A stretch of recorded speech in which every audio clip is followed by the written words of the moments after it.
ఒకరోజు అటవీ జంతువులంతా కలిసి పండుగ జరుపుకోవాలని నిర్ణయించాయి. అందరూ సంతోషంగా ఏర్పాట్లు చేసుకుండగా నక్కల గ్యాంగ్ మాత్రం ప్లాన్ చేసింది.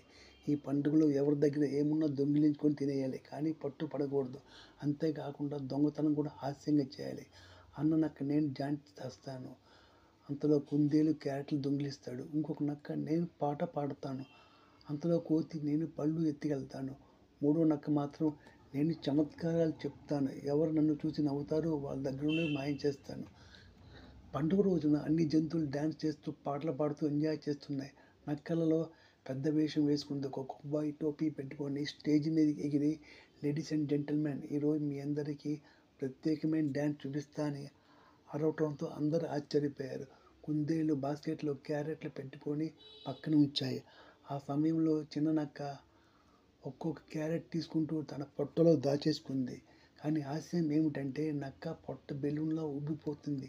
చివరికి ఒక క్యారెట్ ముక్క నోట్లోంచి జారిపడి నేల మీద పడింది. కుందేలు వెంటనే గ్రహించి, అయ్యో మా క్యారెట్లు దొంగిలించిన నక్కలు ఇవే అని కేకలు పెట్టసాగాయి. తర్వాత నక్కలు ఇంకో కొత్త ప్లాన్ వేశాయి. ఈసారి కోతులు చాలా రకాల పళ్ళు, అరటి పళ్ళు, మామిడి పళ్ళు, జామ పళ్ళు తీసుకొని పండుగలో పంచిపెడుతున్నాయి. చిన్న నక్క కోతి దగ్గరికి వెళ్ళి, ఏ కోతి, నీ అరటిపళ్ళు చాలా రుచిగా వాసన వస్తున్నాయి, ఒక మాయాజాలం చూపిస్తాను చూడని చెప్పింది. అది చెప్పి నక్క తన చెవుల మీద అరటిపండు పెట్టి జాదు జాదు అంటే గిరగిర తిరిగింది. కానీ తిరుగుతుండగా చెవులు బరువైపోయి నేల మీద పడిపోయింది. అన్ని జంతువులు పుట్ట చెక్కలే నవ్వుకున్నాయి. ఈసారి కోతులు బుట్టలో నుంచి పళ్ళు దొంగిలించే ప్రయత్నం విఫలమైంది. ఎందుకంటే కోతులు మరీ తెలివిగా ముందే బుట్టలో నకిలీ రాళ్ళు పెట్టి వెనక దాచేసుకున్నాయి. ఇంతలో సింహం వచ్చింది.